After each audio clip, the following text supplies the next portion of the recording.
Hey guys, it's Jay again, and I'm going to give you a tutorial on how to make this heart and clasp wire bracelet. It's not exactly a quick tutorial because I want to make sure that you get every bit of information that you need to make this, but it's actually pretty simple if you just pay attention to the way that the wire is bent with the pliers. So yeah, I hope you guys enjoy this tutorial and try it out because it's really cute for any time of the year.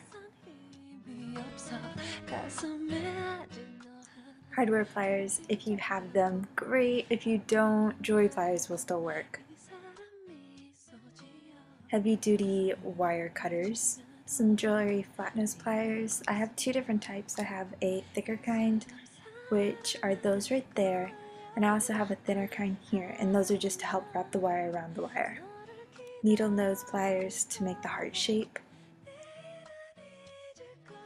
Any sort of cylinder to kind of get your wrist shape. I'm using a Mod Podge container, but any bottle will work. Wire. This is a hardware wire, and it's kind of got a nice bend to it, but it also holds a lot of structure, so just go and look for something like that. Alright guys, so here we're going to start bending the wire. What you want to do is take your needle nose pliers, and you're going to make a sort of U shape with it, and this is going to be the first part of your heart. There is a sort of method to this. You crimp it a little bit, and then you scoot the pliers down the wire, and you keep on crimping until you get a nice shape.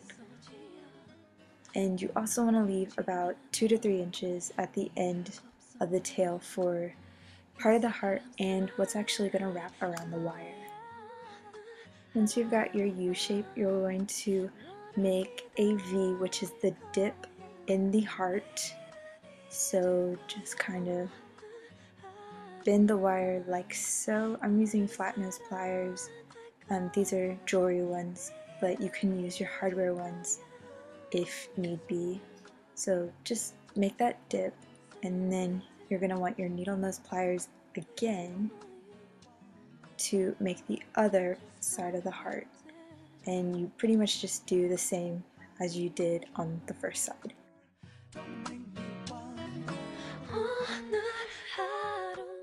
Yay, look at the cute heart. Alright, so now what you're going to do is spread a little bit of space between your first part of the heart and the second. I'll show you in a second so you can see right here. See the gap? You need that so that you can create a the beginning of a loop to go around the bangle part of the bracelet, and then you just kind of wrap the little tail around the bangle so that it holds. And when you're doing this, you want to make the wrapped tail as taut as possible. So you're going to be bending with your fingers, bending with your flat nose pliers.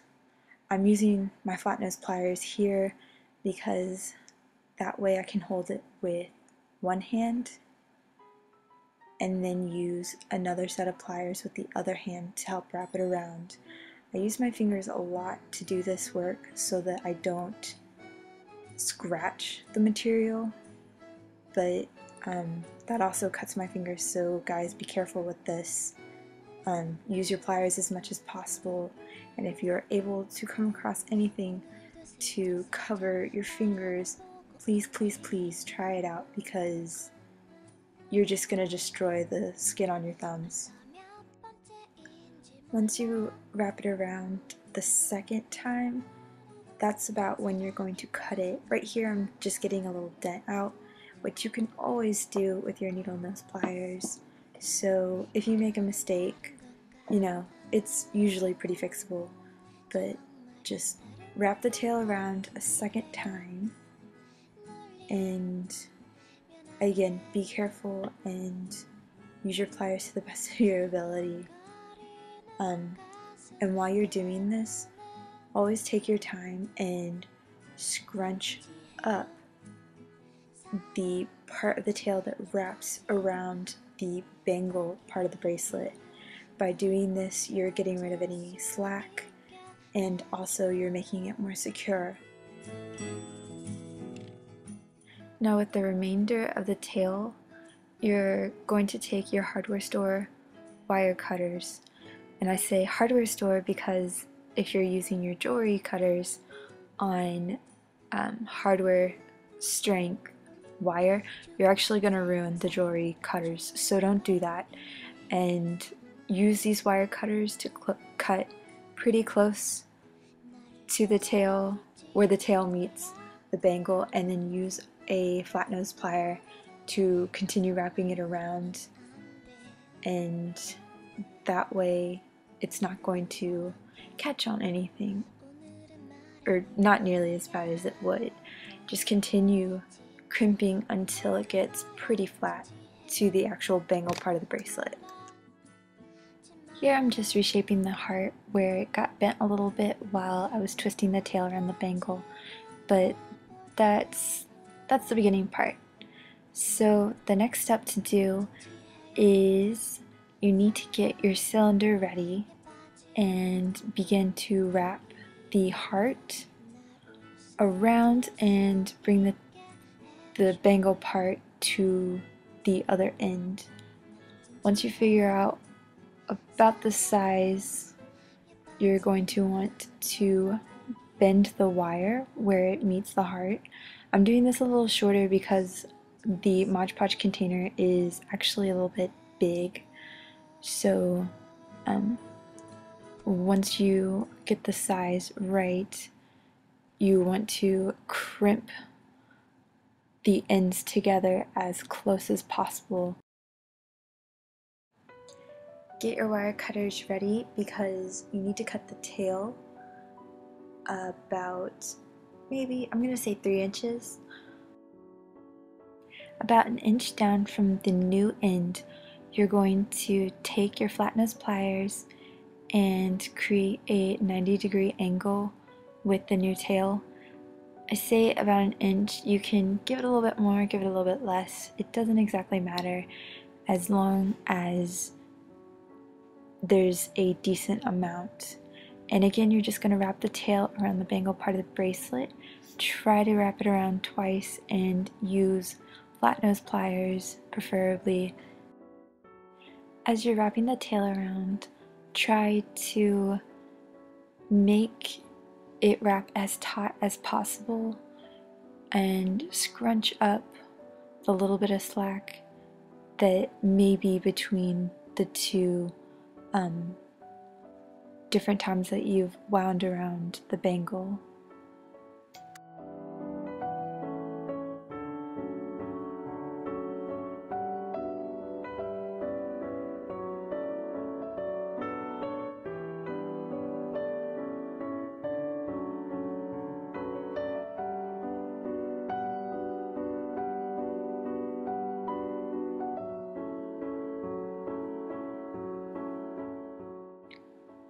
Now get your wire cutters and cut reasonably close to the bangle, and then you're just going to want to pinch the rest of the tail to the bangle as close as possible.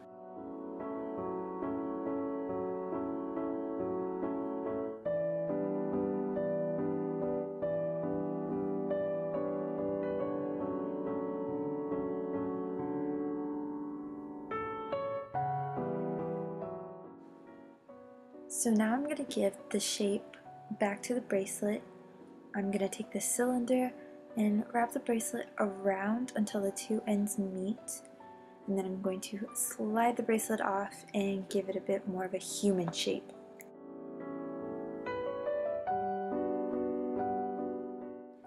Alright, and now for the clasp. You need to use your wire nose pliers to create a kind of U shape with the new end that we have. Take it and just kind of, as you did the heart, curl it over, and possibly if you need to, take the flat nose pliers to flatten it a little bit, and by doing this you'll create a more secure clasp. Congratulations, now you have a cute new piece of jewelry for any occasion. If you try this tutorial, good luck, send me a picture, and thanks for watching.